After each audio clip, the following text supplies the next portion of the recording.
जर का तुम्ही स्टॉकमध्ये ट्रेडिंग करताय तर मार्केटमध्ये जवळपास 90% टाईम तुमची सायकॉलॉजी काम करते आणि तुमची फक्त 10% टाईम तुमचं नॉलेज काम करतं. असं मी काय म्हणतोय, मार्केटमध्ये जेव्हा तुम्ही ट्रेड करता ना, अशा वेळी तुम्हाला 2 प्रॉब्लेम असतात. एक म्हणजे मार्केट वरती जाणार किंवा मार्केट खाली जाणार. या 2 प्रोबॅबिलिटीमध्ये तुम्हाला फक्त सांगायचं असतं टेक्निकल अनालिसिसमध्ये की मार्केट वरती जाणार की खाली जाणार. त्या गोष्टी असतात फक्त टेक्निकल अनालिसिस म्हणजे मध्ये. पण तुम्ही ट्रेड घेतल्यानंतर तुमची सायकॉलॉजी त्या ट्रेड मागे काय असेल, तुम्ही ट्रेड नंतर तो होल्ड कधी करणार, तुमचा रिस्क रिवॉर्ड काय असेल, हे तुम्हाला गोष्टी सांगत असते सायकॉलॉजी. मग ही सायकॉलॉजी जर तुम्हाला समजली ना, तर मार्केटमध्ये तुम्ही प्रोफेशनल आणि एक लाँग टर्ममध्ये बेटर ट्रेडर बनवू शकता. तर ह्या सायकॉलॉजी सीरीजचा नेक्स्ट व्हिडिओमध्ये मी तुमचं स्वागत करतो. माझं नाव आहे राघव आणि ट्रेडर राघव या YouTube चॅनलमध्ये तुमचं पुन्हा एकदा स्वागत करतो. चला आजच्या व्हिडिओला सुरुवात करूया. तर मार्केटमध्ये अशी एक स्टोरी आहे, की रिव्हेंज ट्रेडिंगने माझं अकाउंट नाही, तर माझा माइंडसेट तोडलं होतं. मार्केटमध्ये असा एक दिवस होता, ज्या दिवशी मी रिव्हेंज ट्रेडिंग केलं आणि माझं जवळपास संपूर्ण माइंडसेट तुटून गेला. त्या दिवसापासून मी मार्केटमध्ये कंटिन्यूअसली ट्रेड करत गेलो आणि माझा मार्केटमध्ये कंटिन्यूअसली लॉस होत गेला. तर असा माइंडसेट जर तुटून द्यायचा नसेल, तर तुम्हाला एक गोष्ट समजून घ्यावी लागेल, तो ट्रेड जो मी घेतलाच नसता, तर मी त्या दिवशी जिंकलो असतो. असा माइंडसेट पूर्णपणे तुटला. तर मग काय करायचं? तर पहा, तो दिवसाची अशी स्टोरी होती, ती म्हणजे पहा, पहिल्या ट्रेडमध्ये मला लॉस झाला होता 3,000. पहिल्या ट्रेडमध्ये लॉस झाला 3,000. मला माझं मन म्हणलं, की आता हे लगेच रिकव्हर करायचं. रिकव्हर करायचा हा माइंडसेट कुठून आला? तर बेसिकली माझा लॉस झाल्यानंतर माझ्या मनात मार्केटबद्दल राग निर्माण झाला, चीड निर्माण झाली, की मार्केट मला कसं काय लॉस देऊ शकतो? मी एवढा एक्सपर्ट ट्रेडर, मी इतका खतरनाक ट्रेडर असताना पहिल्या ट्रेडमध्ये मार्केट मला कसा लॉस देऊ शकतं? हा राग घेऊन मी मार्केटमध्ये ट्रेड करायला चालू केलं. पहिल्या ट्रेडमध्ये मला लॉस झाला, तरी मी पुढचा ट्रेड घेण्याचा प्रयत्न केला आणि मी दुसरा ट्रेड हा कसा घेतला? तर दुसरा ट्रेड घेतला तो म्हणजे त्याच्यामध्ये माझा सेटअप नव्हता. सेटअप नव्हता. माझे काही रूल नव्हते. पण माझ्या मनात फक्त मार्केटबद्दल राग होता, की ह्या मार्केटने मला कसं हरवलं? मार्केटने मला लॉस कसा दिला? हा राग तुम्हाला मार्केटमध्ये तुम्हाला बरबाद करू शकतो. मग काय झालं? तो राग होता. त्या रागाच्या भरात मी ट्रेड घेतला होता. ज्याच्यामध्ये माझं स्वतःचं नॉलेज मी कुठेही वापरलं नव्हतं. फक्त नाकाराच्या भरात ट्रेड घेतल्यामुळे तो दुसराही ट्रेड लॉसमध्ये गेला आणि मार्केटमध्ये मला झाला ₹7,500 लॉस. फक्त ₹3,000 लॉस माझी डेली लिमिट असताना मी ₹7,500 लॉस घेऊन बसलो. आधी ते माझा पुन्हा माइंडसेट डिस्टर्ब जर झाला, तर अजून ट्रेडमध्ये लॉस वाढला असता.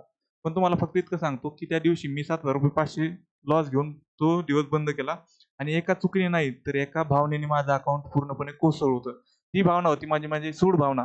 मार्केटमध्ये मार्केटचा बदला घेण्याची भावना होती. तीच भावना मला माझ्या लॉसचं कारण ठरली. त्या दिवशी पहिल्या ट्रेड लॉस त्या दिवशी पहिल्या लॉसमुळे नाही, तर माझ्या इगोमुळे माझं जास्तीत जास्त नुकसान झालं होतं. माझा इगोच तिथं नडला, की मार्केट मला कसं हरवू शकतं? हा इगो मला मार्केटमध्ये लॉसमध्ये घेऊन गेला. मार्केट माझा शत्रू नव्हता, तर मी स्वतःच माझ्या सर्वात मोठा शत्रू होतो. कारण मार्केटने काय केलं? मार्केटने तुम्हाला पहिल्या ट्रेडमध्ये प्रॉफिट दिलं, दुसऱ्या ट्रेडमध्ये प्रॉफिट दिलं, असं पण होऊ शकतं. पण मार्केटने तुम्हाला लॉस दिला ना, अशा वेळेस तो लॉस पण एक्सेप्ट करता आला पाहिजे. आणि इथे मी स्वतःच माझा लॉस एक्सेप्ट केला नाही आणि सेकंड ट्रेड घेतला आणि तिथेच मी फसलो. तर ट्रेडिंगमध्ये रिव्हेंज ट्रेडिंग घेतली, की मार्केट तुम्हाला शिक्षा देतं म्हणजे देतच. अशा टाइपमध्ये मार्केटबरोबर रिव्हेंज ट्रेडिंग करायचं नसतं. ही हार मार्केटमुळे नाही, तर ही माझ्या डिसिजनमुळे, माझ्या भावनेतून घेतलेल्या डिसिजनमुळे झाली होती.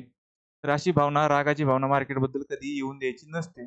प्रोफेशनल ट्रेडर काय करतो? तो प्रोफेशनल ट्रेडर हा लॉसचा बदला घेत नाही. तो फक्त पुढच्या सेटअपची वाट पाहत असतो.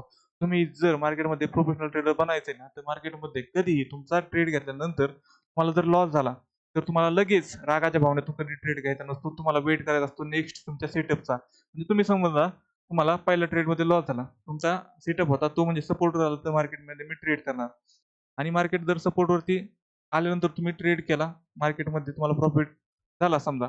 पण मार्केटमध्ये जेव्हा तुम्हाला पहिल्या ट्रेडमध्ये लॉस होतो ना, अशा वेळेस काय होतं? मग अशा वेळेस तुम्ही काय करता? तुमचा जर हा सपोर्ट असेल, तर मार्केट इथे आलं, तर तुम्हाला इथे सपोर्ट दिसायला लागतो.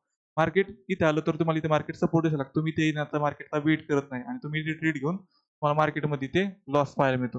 मार्केट गपकन खाली येतं सपोर्टवरती आणि तुम्हाला इथे लॉस पाहायला मिळतो. अशा टाइपमध्ये मार्केटमध्ये जेव्हा तुमचा रिव्हेंजचा माइंडसेट तयार होतो ना, तुम्हाला कुठेही सपोर्ट दिसतात आणि तुम्हाला तिथेच लॉस होतो.